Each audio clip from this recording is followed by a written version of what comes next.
I think I'm just still stressed. Well, don't be stressed. You're playing Misconceptions, and nothing bad can happen there. Wow. Yeah, just us getting blown up. By the way, you're surrounded by bombs. And bad guys. Children. You spit so much Pop-Tart. That was like a shotgun blast of Pop-Tart crumbs. I was hoping I wouldn't notice.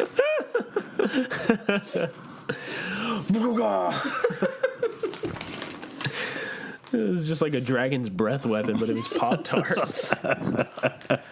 Hello, friends. This is Zach. You are listening to the Misconceptions podcast.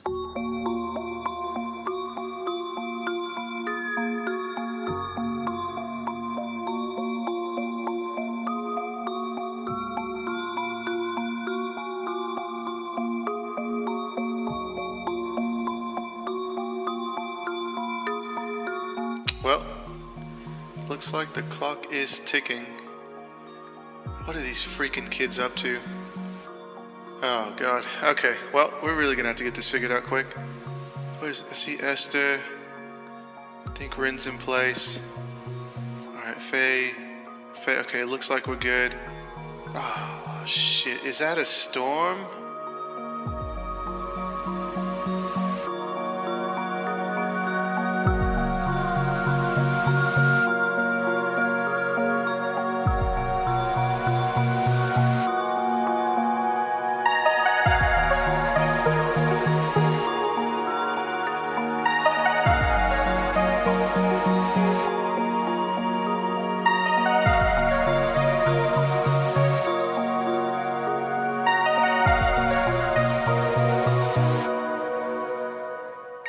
So this comedian, Jaime, one of his key phrases that Carrie has latched onto in the Bachelor episode is he says, "What are hands?" Because he's making fun of people who are so confused about things that are not confusing. And now that is Carrie's only response to everything. She said it like 6 times in the last minute. Yeah. What are hands? What are Our hands? hands. Yeah. So good. All right. So, previously on Misconceptions, the crew was collecting themselves after a rough day where they were attacked at a university, and then they went to a house and fought some ugly beastmen, and they were just taking a moment to collect themselves. They did some separate investigating. Esther did some investigating into her ring, and to the woman who used to own it, named Lena Churchill, not Churchill, but Lena Churchill, who was good friends with her dad, Morty, and his best friend, Javi. But Lena is still in the town. Esther found where she is, but didn't go find her, actually. And then she kind of got slammed with an eviction notice for her bar, that her bar is going under. Meanwhile, Rin was doing some investigating of his own while out running. He happened upon the warehouse where a few months ago he was taken and had experiments done to him. He met his remaker, this disembodied futuristic voice that told him that the future was in danger and he had to save it. And he was told that he has to kill somebody in order to save the future. We did not see who that person is, but Rin knows, and Zach and I have talked about it, and that's going to be pretty dope. So let the speculation begin. Meanwhile, Bill was doing some investigation of his own to find the Bacabs, people that are connected to his mythos. He found one in the south part of town named Alec. They had a conversation, and it seems like Bill is getting closer to his mythos. Meanwhile, Faye puts some pieces together, and she believes she's cracked the case involving the Ratpack, these juvenile delinquents and missing children. And while investigating that, she finally met her, destined lover, the Rift of Robin Hood. And through him and his good friend Mohammed, who is the Rift of Little John, found that the Ratpack had recently been targeting businesses run by Carmine Giuseppe, the Mafia boss. And y'all found their latest target was this sky-high construction project downtown. Through various means, you all found your way up to the top of this construction project. But things are not seeming as easily solved as they were. So, Rin, you are perched in a crane. You used your climbing gears, like this futuristic gloves and knee pads and like grips on your shoes to help you climb up the side of this building. And you are currently nestled inside of a construction crane looking out over this construction area. There are dozens of Mafia soldiers walking around wearing bulletproof vests and automatic rifles with flashlights strapped to the barrel, just kind of walking around. It seems odd that there's such a not military presence, but like heavy armed presence here. And you zoomed in with your cybernetic lenses, and you saw this shadowy figure with a brown hood up over their shoulders and head, placing a bomb against one of the steel girders, steel supports. They put in a time and a code. You couldn't see what it was. They armed it, and then they disappeared into the shadow. And as you zoomed out, you saw numerous blinking lights indicating bombs all across this area. And as you pulled back, there was a flash of lightning as this storm starts to come in, and you hear the of little raindrops pelting against the side of this crane window that you were in. But you zoom out, and Rin, that is what you see. What do you do? I radio to the crew and I'm like, so guys, we have a little problem. Actually, several little problems.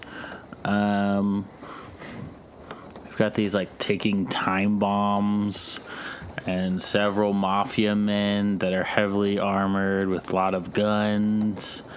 And you could say, hypothetically, that we are way over our heads.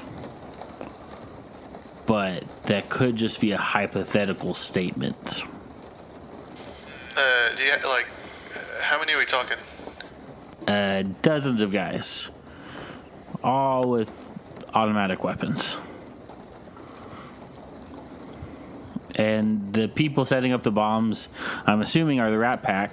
So when you say there's dozens of them, are you referring to the Mafia guys or the ticking time bombs? And Esther, as you're saying that, you're like crouched in between these two crates. And it should be known that Esther was speaking up for the sake of the audience, but she's whispering. Oh yeah, I would assume everybody's whispering. Okay. But as you're whispering, like, there's this steel mesh over here, and you hear like the crunch of boots, and you look up as just this Mafia soldier just walking right over your head as you're asking that question. But well, there's more Mafia men than bombs, but there are quite a bit of bombs here.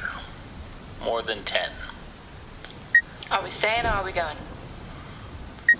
We came to find the Ratpack, didn't we? Couldn't we try to find them? Oh yeah, sure. You first. I'm just gonna hang out in my I jump off the side of the building. Okay, so for this scene, I'm going to introduce some new mechanics. Since this isn't D&D, I can't just say you have 6 seconds to six rounds to solve this before you all take 8d12 damage or whatever. But what I'm going to do is whatever you do, whatever you roll, I'm going to add a new option to it. Or actually 2 new options to it. So just like you can choose to take a superior advantage, get them good, protect yourself, all that jazz, you get 2 new options. And if you want to write these down, you can, just so you can remember them. But the 2 new options are do it quickly and do it quietly. So basically, if you do it quickly, I do not get to step up the timer's spectrum, the bomb's spectrum. If you do it quietly, you do not alert either the Ratpack or the Mafia soldiers to what you're doing. So do it quickly and do it quietly. So, Bill, I just said that. What are you doing? Oh, also, there are some story tags to this scene, and you can invoke these story tags or scene tags just like you would a story tag. You use it once and then it's gone.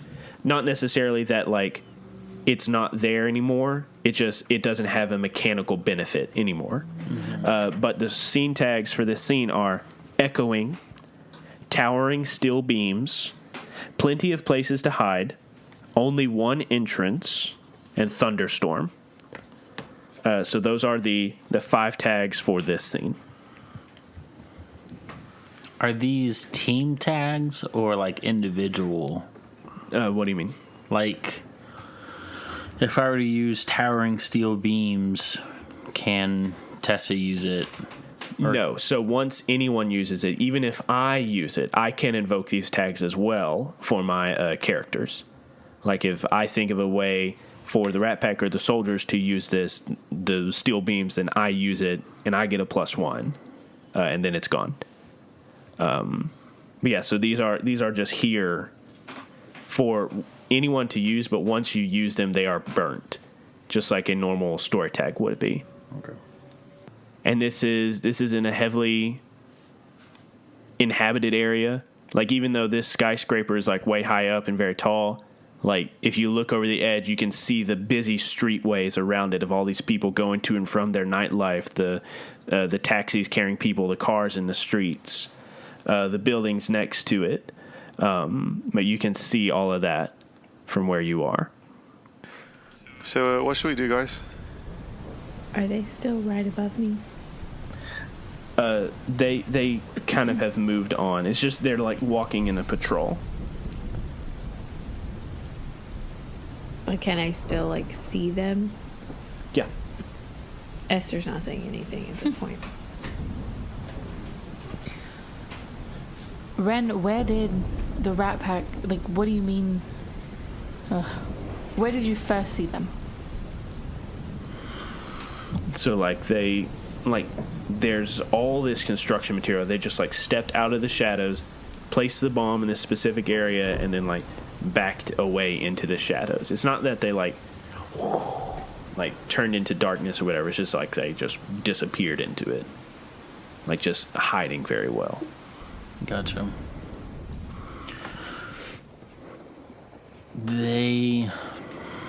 I don't know. I guess maybe they've been hiding on this roof all day, or they figured out a way to climb up to the top of it, either on the outside like I did, or on the inside without us seeing, or the Mafia guy seeing, and they're hiding. I mean, I can't see them right now with my scanner vision, but they came out of the darkness, placed some bombs, and disappeared the same way that they went. Okay, can you direct me? Is everybody okay with me following them? Yeah. I'm on a crane. Yeah, I know. Ren, I know. I'm asking if y'all are good with me following them. Oh yeah, sure. Go for the Ratpack. And there's like your crew of children. Whatever. They're not my crew. Okay, I want to sneak around to that area. Mm-hmm. And I want to use plenty of places to hide from the scene tags. Okay. And snooping around from my power tags. Okay. Could I have a status card just for the bombs? And then I have a 2 wound, flesh wound. Do you think that would inhibit you? I mean, game-wise, I don't want it to, but yes, I do. Okay. So +0. Okay. Ooh, what'd you get? Snake eyes. Oh, no. Faye. They just died. Okay, so, Faye, I do this too much. I describe what your characters do, but Tessa, I really liked how you said, describe for me how it works in your campaign. So, Faye, what happens? So Faye jumps down effortlessly from the top of the elevator. And then I'm gonna try to balance on a beam to kind of walk over to the section where they're at and like do that until the very last little bit, and maybe the rain has picked up at that point. So when I started on the beam, it was pretty dry, and then towards the end it gets ridiculously wet, and so I slip on it, use my vines to like help hold me onto the bar a little bit just for narrative's sake, but yelp as I do so, and then swing back up and like duck. So you slip and you yelp, but you wrap yourself back up to the I beam? just catch myself. Like I start to slip, but I don't fall 50 floors is what I'm trying to say. Okay. So you're walking, and then all of a sudden your feet just slip out from underneath you. You fall and you catch yourself and you let out this loud yelp. And I would like to think that like you didn't fall in, you fell out. So like the mass of your body weight is out in the free fall area, but you have your arms wrapped around that steel girder. And as you yelp, you can see all these flashlights turn over to where you are. Some of them land on you. It's not like a huge like spotlight, like they're looking all in this area. One of them does land on you, and you hear, hey, we got something over here. And you hear all these people walking towards you, and one of them, you're like hanging up above him, and he walks over to you with his rifle trained up on you. Who are you? What are you doing here? Is she in view of me? Yeah, you can perfectly see her. I would say everyone from their vantage points can see where Faye is suspended above open air. I'm gonna draw my gun Okay. and aim it at that particular individual that's talking to her. Okay. Do you fire? Not yet. Okay. You level your gun at him and take aim. What about the rest of you? I'm right next to Esther, aren't I? I think you came up on a different side, so you weren't next to them. You are on the same floor, yeah. I'm gonna prepare a shield, I think. Okay. Okay. So Bill, as you're like preparing a shield, the tattoos like slowly manipulate your soft glowing tattoos, create the shield, and as you do this, like over on the corner of the floor that you're on, a movement catches your eye and you turn, and you see like this arm, gangly, way too long, from underneath the lip of the concrete, like lift up this bundle of something, and you see like clumps of tattered clothing or something hanging from its arm, and then it drops this bundle, and then like it just slowly slumps back over the lip of the building, and then the bundle starts to move, and you see the brown hoodie with a backpack, and then this kid looks around, doesn't see you, and darts off into like one of these huge cylindrical concrete pylons, probably to go place a bomb. And Tessa, so you obviously failed that, so you didn't do it quietly. I guess I will go ahead and step it up by one. I'll just let y'all know what the bomb is at. So right now it's at a status of 1. But anyways, Jaime, you're forming your thing. Yeah, I mean, Esther was about to take a shot, right? I'm aimed and ready to take a shot. I'm just going to form a shield. And they're coming to, because they saw Faye. Where is Faye? Is she up on the metal beams? Mm-hmm. Yeah, she's on one of the steel girders hanging, and I would say you're on the opposite side from where she is. So like if she's on the south side, you're on the north side of the building. So I'm the one closest to her? Yeah, so you're on the south side of the building, extended over it with the crane, and then Esther is still on the west side of the building next to the elevator. Is there a loose brick or something around me? I mean, it's a construction site, so there's tons of stuff around you. Lunch boxes, equipment, cement bags, just tons of stuff. Rebarb. I'm going to take a metal lunchbox, and I'm going to throw it away from where all of us are. You know, like a loud clanging lunchbox. We'll get I'm thinking Metal Gear Solid here. So do you have a move in mind that you want to do this with? Whenever you take the risk. Perform a That would change daring the or game. outright stupid feat. Change the game. So what is your purpose for this, Jaime? To like distract them? Yep. You're kind of wanting to distract them, but also help out Faye. And so that could be represented mechanically with like some juice and creating some statuses and things. Yeah. All right. So let's use risk taker. Okay. Can I use stealthy if I'm trying to do this stealthily? Sure. I have a question. On the do it quickly and do it quietly, are those ones that like only one of us can use one time? No. So Okay. that is the That same. would be something you would win if you roll high enough. Yes. So on a 7+, you can pick one of those. Just like I get them good, I inflict a status. He's like, I rolled a "Man, big man." 14. Oh my gosh. Okay. Are you sure, Craig? Yeah. It's the Dungeons and Dragons Wizards of the Coast dice roller, so I can prove Okay. it. So on a change the game, you get a minimum of 3 juice, and you can choose to activate one of the following: a large scale effect, permanent effect, or mist hidden effect. You can also choose any of the regular effect stuff. So you can create a story tag, burn a story tag, power tag, give or reduce a status, scale up the effect, prolong the effect, or hide the effect. And you can also choose do it quickly and do it quietly. I think I'm going to do it quickly for that. And I want the story tag to be loud noises. Which I know sounds weird, but that's literally what it is. It's a loud noise on the other side of the Okay. place. Okay. So you create a loud noise tag, so that's 1 juice. Could I do multiple? Oh my gosh, you're right. I got a dynamite. Yeah, you have 2 more juice. Yeah, I'm going to scale it up. Just remember, you have a do it quickly and do it quietly option as well that you can choose. And basically, if you don't pick do it quickly, I get to step up the bomb status by 1. He did pick two I quickly. chose do it quickly. Oh, you did? Oh, okay. So you have 1 juice left.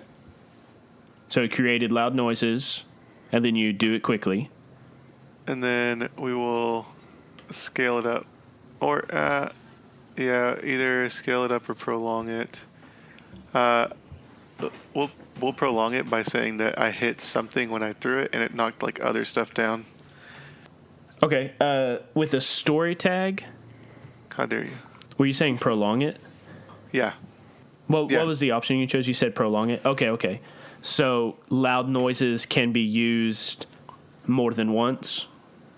Mm-hmm. Okay. So you create loud noise, and you do it quickly, so I don't step up the status. Okay. So there's this loud noise from the complete other side. All the lights kind of pivot over to that area, and you hear boots running over that way. We got some over here. There's more of them. Faye, you're still hanging there. Did the guy that was like after me turn? Yeah, for a moment he like turns his head to look in that direction. I'm gonna swing. Mm-hmm. Can I like kick him? Like, is he below me? You Yeah. said he's below me, right? Yeah. Okay, I'm gonna swing and kick him. Ooh, yeah, do it. Do you want to use that loud noise tag? It can be used more than once, so if you want to, yeah. Yeah. Okay. Please note that Faye has never No, this is your first swung physical violence or against somebody. one in her life. You're getting very Robin Hood on us all of a sudden. Well, she's feeling pretty triggered. Mm-hmm. I think I just have that +1 Okay. for the loud noise. I think you do, because this is not Vine related at all. No. And it's definitely not something they teach you in teacher training. No.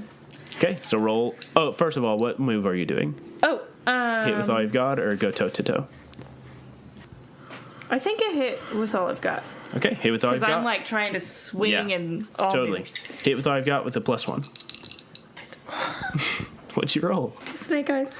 Are you serious? I was reaching out the die. Oh my gosh. Okay, so you like lower yourself down where you're hanging from your arms and you try to and swing yourself and kick, but it's so slippery. Your hands just slip out from under you and you just fall with a resounding thud to your back. And that Mafia guy turns around, sees you on the ground, and he's just going to step up and try to bash you with the butt end of his rifle. Go ahead and roll a face danger against a injured 2 status. Okay. Can Esther at this point use her react before it happens and shoot at him?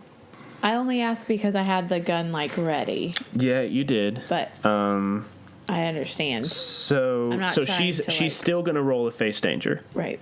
But you could roll a change the game or use one of your help points to give her some sort of help to it. Because your help points are juice. You can inflict some sort of status on the Mafia guy that would help Faye in this. So I can use a help point and do what again? If you wanted to use a help point, you could give her a juice, a helpful status. So you could say like you give the Mafia guy a glancing shot 1 status. And so that would give Faye a +1 to her roll. So you're not stopping the attack, but you are helping her defend against it. Like you shoot him, you don't like do damage to him, but you hit him in such a way that it like distracts him a little bit. Do I roll that or I just... With a help and hurt point, you just spend it and you erase it and it's gone. Okay, I'm going to do that. Okay, so a help point. So go ahead and erase 1 help point. How many do you have for Faye? 3. Okay. So from across the way, there's this... As the rifle shot fires off, it hits this guy in the back of his armor as he's coming down, and he kind of seizes up and flinches. So, Faye, you get a +2 instead. So cool. You got your +1 for loud noises, your +1 for Esther's shot. Okay. I don't have anything. Yeah, I mean, that's fine. Cool. And you switched out your dice, so we'll see if that helps at all. Nope. No? I got a 5. Wow, okay. So he, even with that twist, he comes down on your face, bashing the butt of the rifle into your cheek and eye socket. You take an injured 2 status. You are at a 2, so step it up to a 3. Esther, as you shot that shot, other Mafia soldiers turn over to where you are and start running their lights over where you are. They don't see you yet, but they definitely heard you.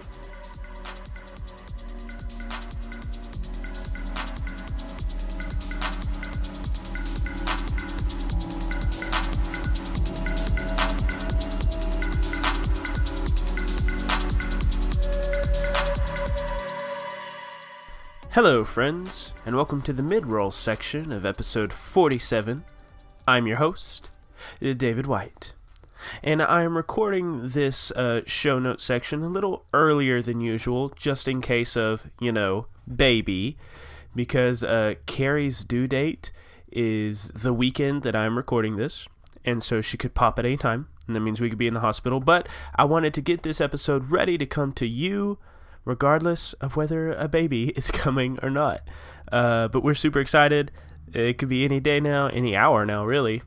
But yeah, we're really excited. But anyways, that's totally off topic. How are you? How are you doing? I hope you're having a great week.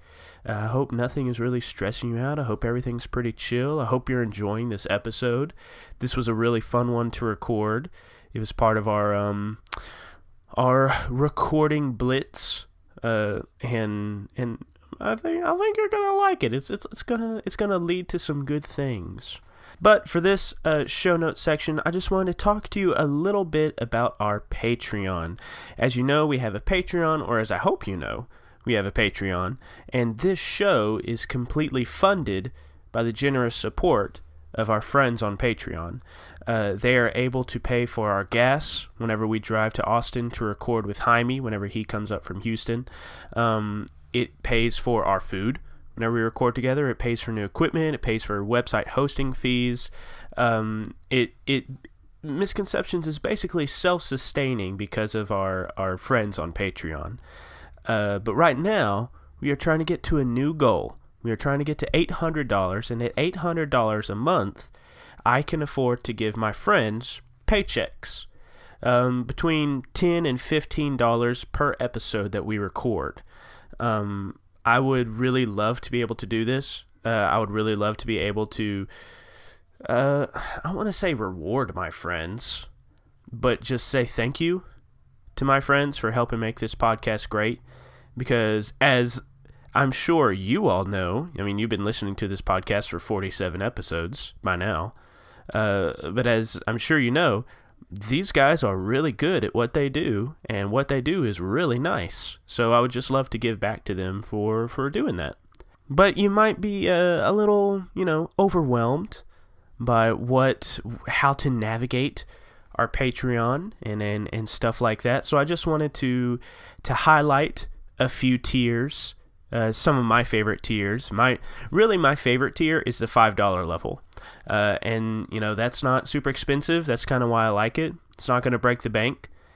This is my favorite level because it gets you a shout out on the podcast, and it gets you access to our Patreon only podcast. It's called Misconceptions After Hours.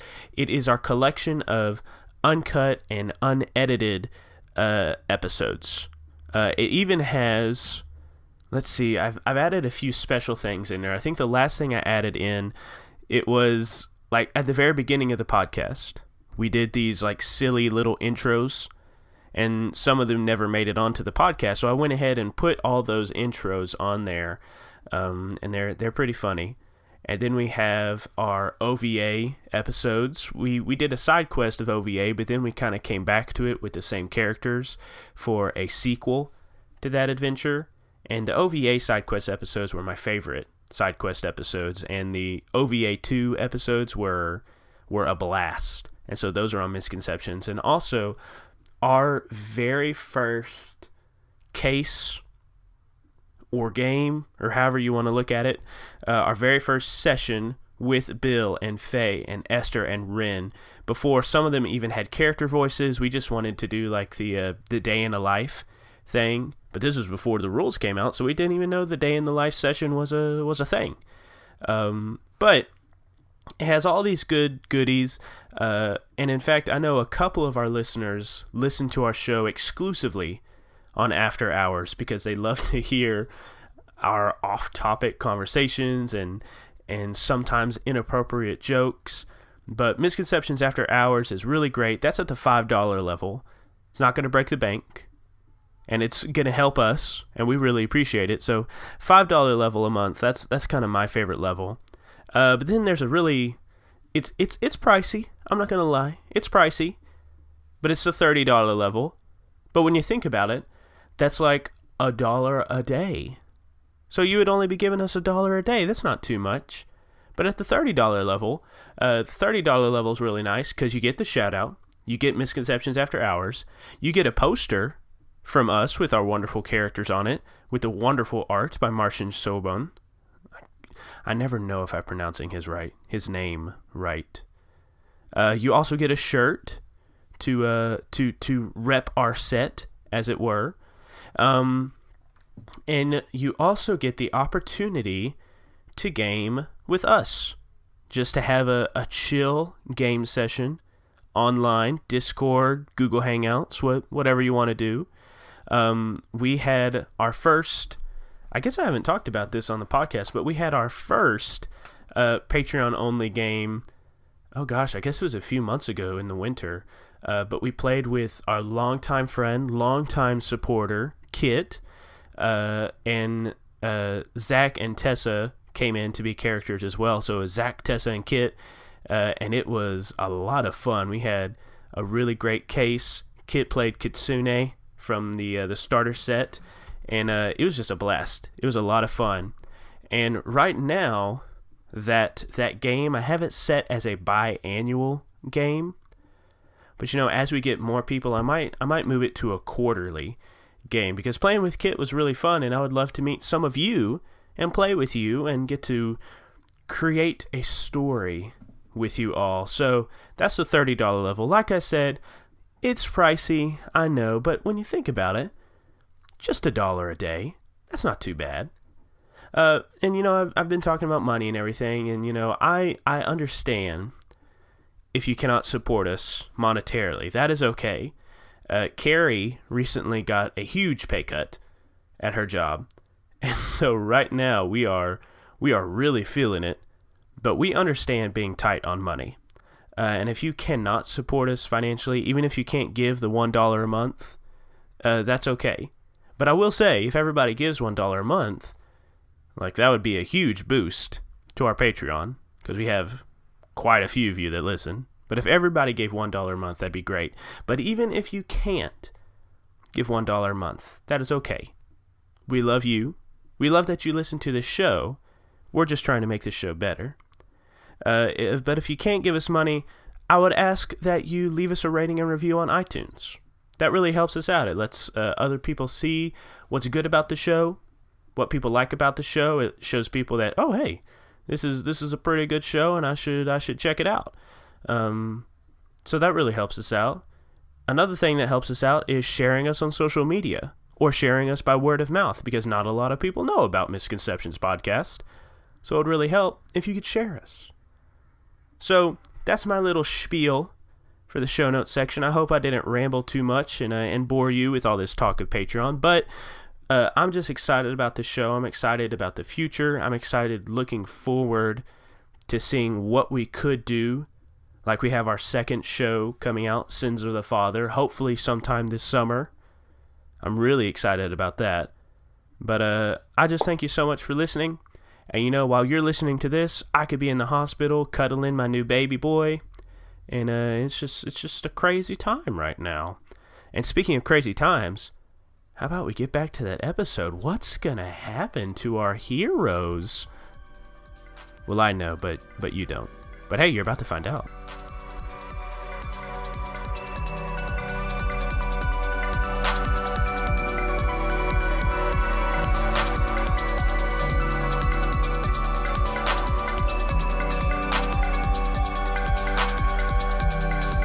Bill and Ren, what are y'all doing?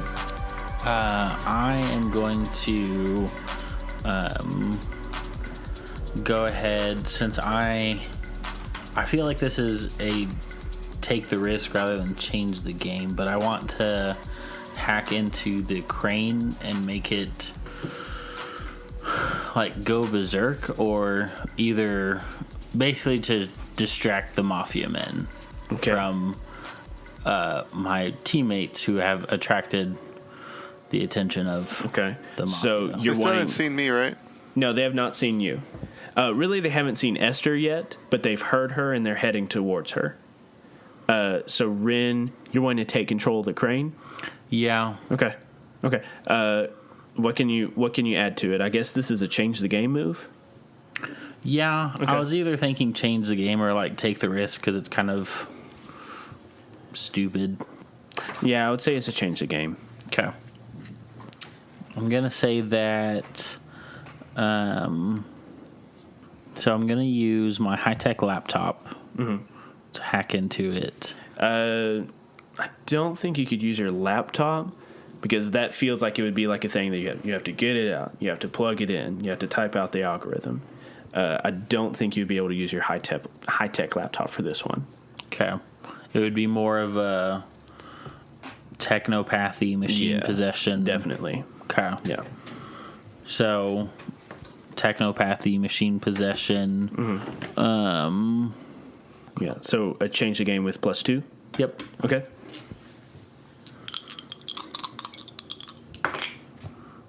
And that was a 10. A 10. All right. So on a 10 plus, you get 2 juice, and you get to choose one of those options. Berserk crane. So that's 1 juice.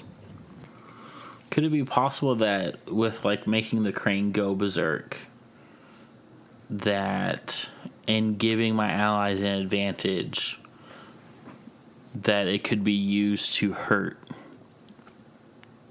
With it swinging, because it's got I could say that it has stuff on it, or it has a pallet or something on it. that it swings, and I could say that it. So you could create a new story tag of like a pallet of equipment. Yeah. Okay, sure. So a berserk crane and pallet of equipment. And since you didn't choose do it quickly, I'm going to step up the time bomb to a 2. And I'll go ahead and tell y'all now that it needs to get to a 4 to detonate. Oh, gosh. Is that a 2? Yeah, It's at a so it's at a 2. 2 and it needs to get to a 4 to detonate. We have to get out of here. But Where all did I these see that kid kids. go? We're not going to get out without it being a 4, though. Like, because we're not going to be quiet to get out. No. All right, anyways. This is going to be like when Faye said, the game is too boring. Make it more exciting, David. Sorry. What do you want us to do? I break the bar. I'm about to break the downtown district is what I'm about to break. Oh, gosh. Anyway, so yeah, Not going you to end describe for me, how does this look? So you see everything that happens to Faye, and then suddenly the crane lights up, and like all of it was dark, and suddenly all the lights on the crane just go into like this intense brightness, and it starts to sway, and you see this giant pallet of equipment of like both electronics gear and concrete bags and just like random like bricks and things like that just starting to sway, and you can see that it's about to launch towards the top of the building. Cool. So yeah, so the crane just starts to freak out, and the guy that just hit Faye in the face looks up and sees like the pallet swing right over his head. He's like, shit! And he like drops to his knees as this thing flies overhead. And again, flashlights come back to this side of the building like, whoa, whoa, whoa, what's going on? What's going on? And actually, they're going to take some shots at you, but they just kind of like, that's, I don't know, they're shooting like paper bullets at you. But they ricochet off of the crane, and like some of them crack the windshield of the crane that you're in as you're kind of like swinging it back and forth like an elephant trunk, I guess. I saw where the kid was, right? You said I saw where the kid was earlier, like I saw him. Yeah, so yeah, that like gangly inhuman arm dropped this kid off and then disappeared around the side of the building. We have our comms on, yeah. Yes. I think I'm gonna try to get to the kids, see if they know what's going on. And so I'm going to walk towards where he was, hoping that with Tessa being found, or Faye being found, and Ren flailing a crane arm, that I won't have to be super sneaky, so I'm going to do it quickly. Okay, yeah, totally. So I would say you don't even have to roll with the loud noises distracting them, Faye distracting them, the crane swinging distracting them. All the ones that are near this area have actually turned and are firing their rifles at the crane. So you, using the cover of gunfire, slink over to this. I was trying to hold it in. I thought you were trying to make a gunshot noise. Please clip that and use it as gunshot noises from now on. Yeah. Every time Esther shoots her gun. I was trying to get your attention before I sneezed, and it just wasn't working, but I couldn't hold it in either, so I didn't know what to do. That's sorry. Okay, so using the cover of the gunfire, you slink over to this area where you saw the kid disappear, and you turn the corner, and you see the kid right there, bomb in his hand, with this putty on one side, sticking it on the girder, and you see him keying in a sequence, and as you turn the corner, he like turns and sees you. What do you do? I am going to float like a butterfly so that I can quickly close the ground between me and him, and tackle him. Okay. Go ahead and roll it. Hi. What are you doing? And then... So we're going to use float like a butterfly. We're going to use tattoo manipulation and make some like like some arm extensions, like some rakes, so that it's going to look terrifying to the kid. He's going to think I'm Wolverine trying to kill him. But I'm just trying to wrap him up more effectively. Okay. So that once I have him, I'm not going to like lose him. Okay. Do you think this is go toe to toe or hit with all you've got? Are you like it's a struggling go toe to toe? I'm trying to grapple him. Okay, yeah, I would agree. Okay. Yeah. So you're rolling with a +2, sting like or float like a butterfly, and the tattoo manipulation. Yep. Okay. Did you just say sting like a butterfly? I was gonna say sting like a bee, but I corrected myself. I got a 4, a 6, and then a +2, so that puts me at a 12. Okay. So a 12, you get a dynamite.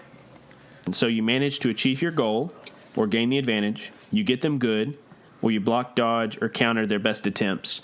And I'll also say that since those two options aren't on there, do it quickly and do it quietly, that you also do that with the dynamite. Yeah. So you describe it to me. What you do. So I tackle him, wrap him up, and pin him. So basically, I achieve my goal, but I also get him good, and we'll give him like a status of tangled up. Mm-hmm. Okay. Do I get to also do do it quickly or quietly, or no? You do. Even though those aren't on that option, I'll say that with a dynamite that you automatically get those. So are these things you're wrapping him up with, are they like coming out of your hands, or are they coming out of your back? Like, do you look like a tattooed like Dr. Octopus flying at this kid, or what? Yes. Okay. So all the tattoos come out from all the places and wrap around this kid. And you said you were going to hit him. Anywhere. You were going to hit him with a wrapped up status? Yeah. Okay. Very easily, you subdue him. Your tattoos wrap around him. You have him held there. Do the bonds separate from you once you make them? Or do they still attach to your tattoos? They still attach to my tattoos. I don't think they can come off. Yeah, I agree. So I'm just holding him in place. Yeah, so you fly over to this kid, wrap him up, pin him down to the ground, and he looks up at you, and you see his lips are just moving, just up and down. Mm-hmm. And he's just staring kind of blankly at you, and his lips are just moving. Where are you friends? He does not answer. His lips just keep moving in this almost rhythmic pattern. Okay, I'm not going to be able to do this on my own. I'm going to speak into the comms. Alright, I've got a kid here. He looks like he's kind of in a trance. He's not responding to me. Could I get somebody over here? Maybe Faye? I know you're under a lot of pressure, but it'd be pretty helpful. Yeah, so Faye, you hear this as like you can feel the swelling already in your eye socket, blood streaming down the side of your face from the butt of the rifle. Faye's gonna, because she was on her back when she got hit with this, so she kind of comes to a little bit and realizes that the person above her is like frantically shooting at the crane and rolls. Where would she be where she could get to where Bill is? So you are on the south side of the building, and Bill is like on the northeast side, the northeast corner. That is where he saw that lanky arm drop the kid off, and that's where he's with the kid right now. Is there anywhere, so like, yes, all the beams and everything, but am I on the second floor? Am I on the first floor? You're on the first floor still. So you were like on top of the elevator, and you like hoist yourself up to the second level girders and like sneaking your way across, and then you're hanging from the second story, and then you drop kick that dude, or tried to, on the first level. Okay, so I'm not on a beam anymore. You're on the concrete, yeah. Oh, bless. Okay. You slipped off that beam. I also want to ask, like, what is Faye wearing right now? Is she like in a flower dress and combat boots, or what? No. No. No. Nuh-uh. No, I was just remembering that she went in her PJs to meet. Yeah. Did you change? But I think she would have changed for sure. But no, I think Faye, I think in past episodes I've kind of talked about how Faye in combat, like when she knows she's entering moments that are going to be more like combat related, she doesn't wear the flower dress or the flower crown because past issues.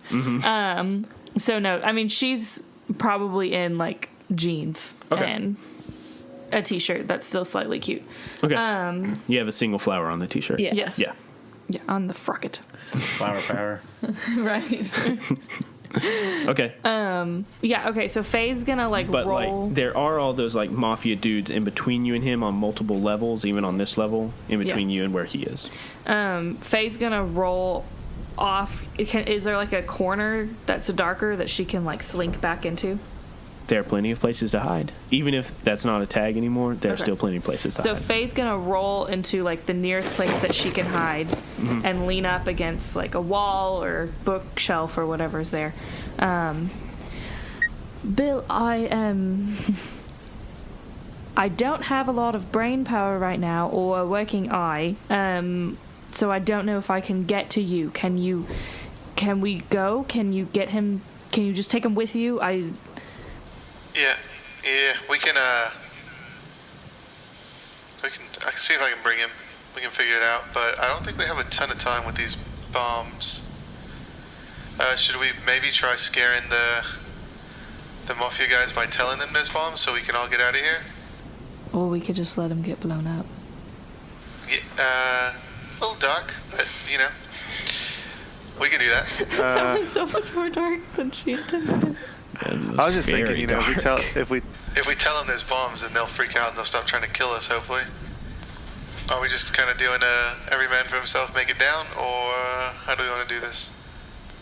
I mean, I can distract everyone with the crane, as you see that they're already firing at me anyways. You guys, if you want to try to go down the elevator. We're trying to make it to the elevator, all of us. Esther, could you call the elevator? Mafia guys are closing in your location. A few of them were distracted, but a few of them definitely heard a shot from over here, so they're still heading towards you. Well, they're definitely going to hear another shot. Okay. Ding. Is it going to ding when I push the button? Mm-hmm. Damn it. And you'll have to step out from what you're hiding behind to get to it. I mean, I'm sure I could make a way for the crane to explode, or... Don't make a drastic... You don't have to explode yourself. But, like... Okay. Or something. So, Rin, the bullets are ricocheting off of the glass and the metal. Esther says make a distraction so she can get to the elevator. So, I didn't fully describe how he, like, took control of the crane. But, like, Ren, like, put his hands on the control... Or on the controls, and they, like, glowed blue. And, like, when the lights turned on, they glowed blue instead of white. And so... the pallet of equipment, he lets go of that, and I'll say that falls and kind of sprays. I say sprays, but just like collapses throughout the... Okay. So what player move are you wanting to take? Let's say hit with all you've got. Hit with all you've got? Okay. Yeah. And you're going to burn your pallet of equipment? Okay. Yeah. So a +1. I'm going to use the pallet of equipment. I'll use the echoing one. Okay.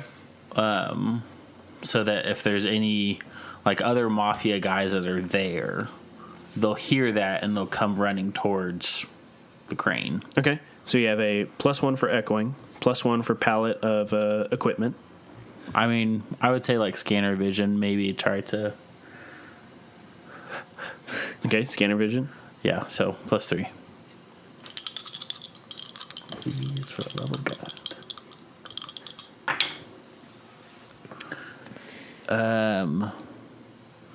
More than 12. 14. Oh, really? Okay, so 14. So, oh boy, okay. Here we go again. Get a dynamite sheet. I really do. I was going to make one, and then I totally forgot. So on a dynamite, you get to choose one option from this list. Outstanding hit. You get to choose 3 options from the move standard list. Defend another. Hit them hard. Extreme collateral damage. Control the conflict. I'll remind you that do it quickly, do it quietly are on there. course, I cannot see a way that you would do this quietly. So, That's just this enough. the whole One story. point. but which one of those do you want to choose from that list? Faye, you're still down there, right? Or did you roll out? I rolled out. Okay. She's kind of behind some stuff. Yeah, you're closer to the elevator now than you were. I just wanted to make sure that when I threw this pallet of stuff that I didn't crush you. Yeah, I appreciate that. Well, you haven't rolled, or wait, you have rolled. Okay, I could say, well, we don't know yet. We don't know yet, yeah. I guess outstanding hit. Okay, outstanding hit. So you get to choose 3 options. Do it quickly. Mm-hmm. I get many of them. Okay.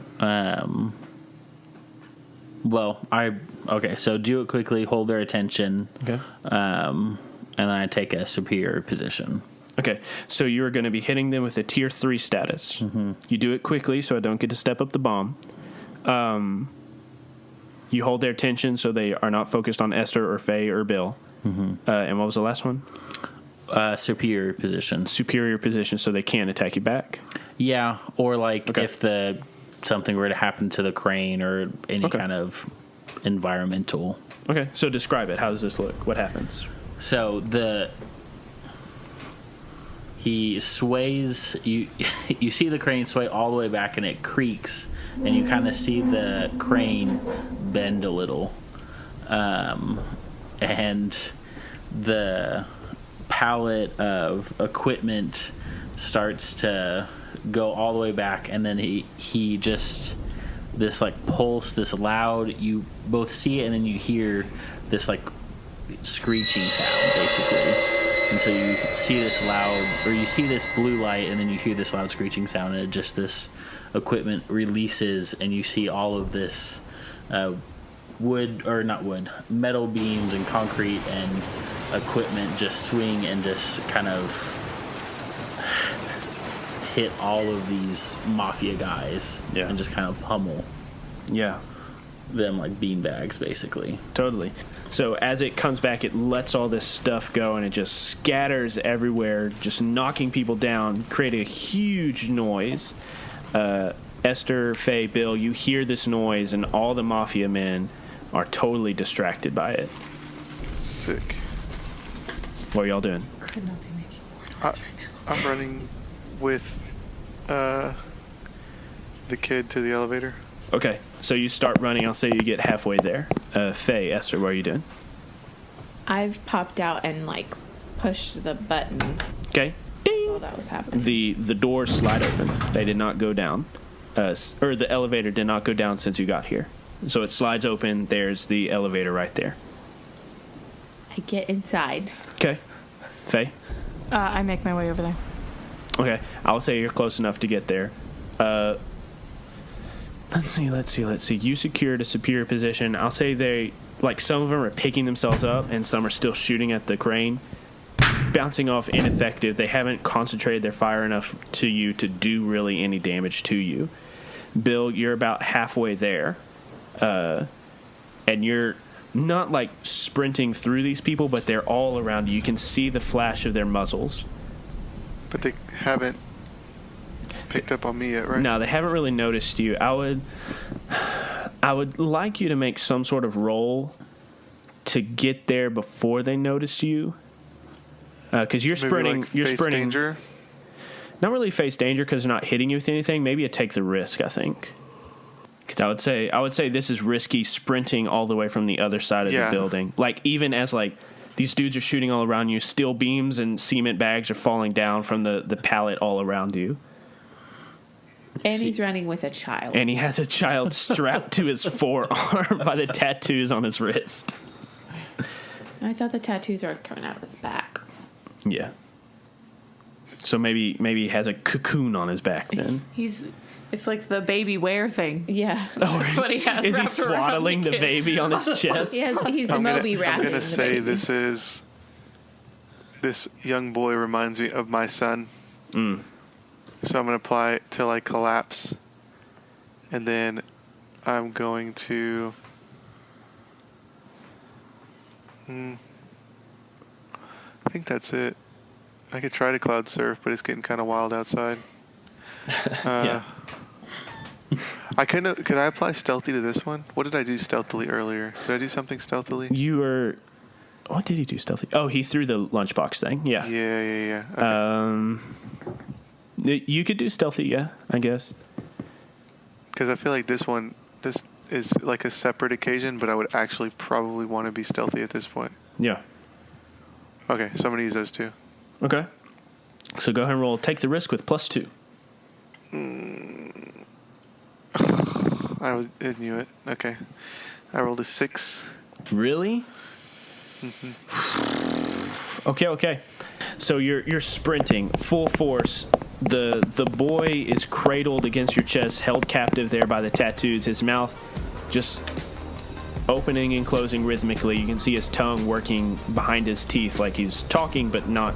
You can't hear anything, especially over the beams and cement bags and girders that are falling all around you. You're dodging them, jumping over boxes, and as you're running, like you try to jump over something, but the weight of him and everything around you, you just miss it, and something catches you, and you start to teeter over to the edge, and like there is this section of uncompleted building where you're about to fall, and I'd like you to make a choice. Do you throw the kid back onto the building, or do you throw yourself back onto the building? So basically, do you save the kid and roll a face danger for yourself, or do you let the kid fall and save yourself? Well, that's easy. I'd throw the kid back up. Okay, And so I roll face of danger. Okay, and I also step up the timer, so it's at 2.5. So, Bill, your footing just slips. It's wet. The thunder is raining around you. The rain is raining around you. And you start to plummet. You take the kid, throw him to the cement. Faye and Esther, you see the kid roll to a stop and then kind of start to pick himself up, while Bill just plummets off the side of the building. And Bill, as you're falling, you see the kid for one final second before you like disappear over the edge of the building, and as he turns to you, like the brown hood lifts up a little and you see the face of your son. There is a flash of lightning, and it is a kid you don't know, and you exhale silently and you fall. End of episode. Oh, man. You're a jerk. Oh, man. Thank you. All right, friends, thank you for listening to this week's episode of Misconceptions. Our next episode will hopefully be released on May 6th. If you have Facebook and Twitter, you can find us on both of those platforms so that you may talk to us, laugh at our jokes, see funny pictures, and behind-the-scenes whatevers. But if you have Facebook and Twitter, go ahead and add us on those platforms. We also have an email, mistconceptionspod@gmail.com. If you would like to send us an email, you may do it that way as well. As you know, we are wholly supported by the generous support of our patrons on Patreon. If you would like to become one of our friends on Patreon, you may click on the link below. City of Mist is an RPG by Son of Oak. You can find more of their products, like their new books, at sonofoak.com. The Misconceptions theme is composed by Aaron Wharton, and you can find more of his music at aaronwharton.net. And that is it for this week's episode of Misconceptions, guys. I hope you have a great week. I hope you really enjoyed this episode, and I hope you remember to take care of yourselves and remember that we love you. And above all, guys, keep it nerdy, y'all.